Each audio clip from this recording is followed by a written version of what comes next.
আসসালামু আলাইকুম দেশবাসী। আজকে আপনাদের সামনে খুব গুরুত্বপূর্ণ এবং মর্মাহত একটি বিষয় নিয়ে কথা বলতে আসছি। আমি কথা বলতে পারতেছি না, অসুস্থ। তারপরেও যদি কিছু না বলি তাহলে আপনারা হয়তো আমাকে সন্দেহ করতে পারেন। তাই আমি আমার কিছু কথা আপনাদের সাথে শেয়ার করার প্রয়োজন মনে করলাম। তো বিষয়টা হচ্ছে যে আপনারা দেখতে পাচ্ছেন যে সামাজিক যোগাযোগ মাধ্যমে আমাকে নিয়ে একটা বিষয় ভাইরাল হয়েছে। বিভিন্ন পত্র-পত্রিকায় সেগুলো হয়তো প্রচার হচ্ছে।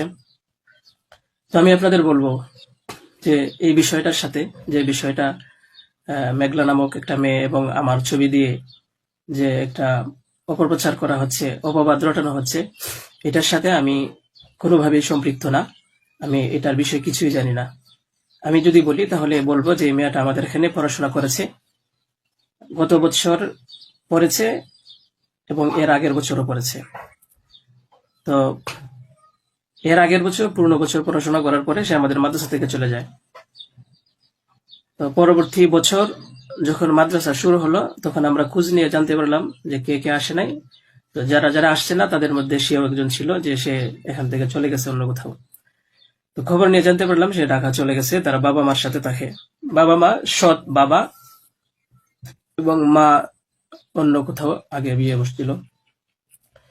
তো বর্তমান যে বাবা আছে মেঘলা, তার মেয়ে না, বরং আগের বাবার মেয়ে সে।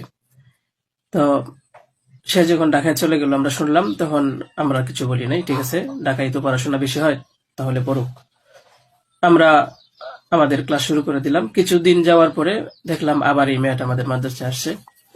তো আসার পরে জিজ্ঞাসা করা হলো যে কেন, কি অবস্থা, কোথা থেকে আসছো? সে বললো যে ঢাকায় চলে গেছিলাম, এখন নানা ভাই জোর করে নিয়ে আসছে আমারে। আমি আসতে চাইছিলাম না, আমাকে জোর করে নিয়ে আসছে নানা ভাই। দেশবাসী, আমি আপনাদের সাথে শুধু এই কথাটাই বলতে চাই যে যে মেয়েটা এখানে আসতে চাইছিল না, চাচ্ছিল না, তাকে কেন জোর করে আনা হলো? তাকে জোর করে আনার পিছনে কি কারণ ছিল বা তার কি স্বার্থ ছিল?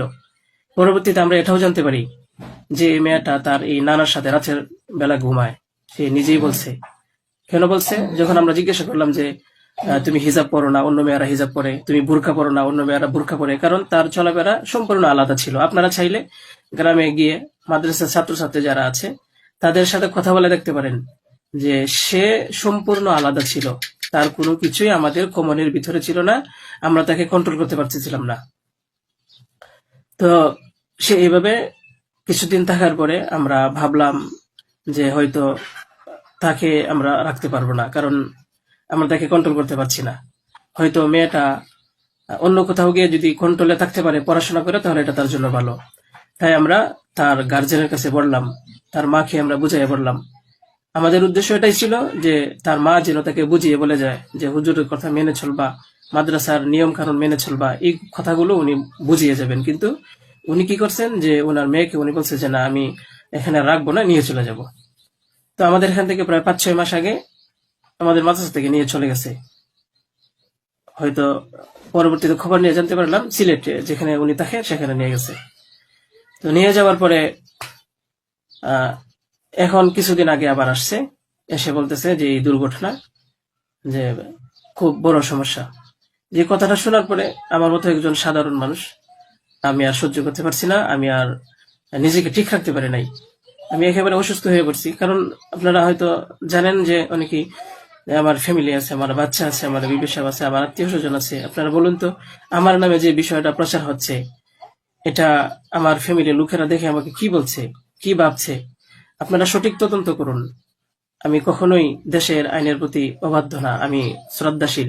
দেশের আইন আছে, সে আইন সঠিক অপরাধী যে তাকে খুঁজে বের করবে। আপনারা অপরাধী খুঁজে বের করার আগেই যদি আমাকে অপরাধী বানিয়ে ফেলেন, তাহলে তো আসল অপরাধী পার পেয়ে যাবে, আসল অপরাধী তো ছাড়া পেয়ে যাবে। আপনাদের কাছে আমি অনুরোধ করে বলি, আপনারা আসল অপরাধীকে খুঁজে বের করুন, টেস্ট করা হোক যে আসলেই এ বাচ্চা বাবাকে। আপনারা আমাকে টেক দিচ্ছেন, বিভিন্ন পত্রপত্রিকায়, টেলিভিশনে বলা হচ্ছে। আমি আপনাদের কাছে শুধু এই কথাইগুলোই বলবো যে আল্লাহ তাআলার বিচারের উপরে যদি শ্রদ্ধাশীল থাকেন, এই বিশ্বাস করেন, তাহলে আমাকে নিয়ে আর এরকম কাজ করবেন না। আপনারা সঠিক তদন্ত করে সঠিক অপরাধীকে খুঁজে বের করুন। আমি আপনাদের সামনে আর কথা বলতে পারতেছি না। আপনারা সবাই ভালো থাকবেন, ইনশাল্লাহ পরবর্তীতে আরো কথা হবে ইনশাল্লাহ। আসসালামু আলাইকুম রহমতুল্লাহ।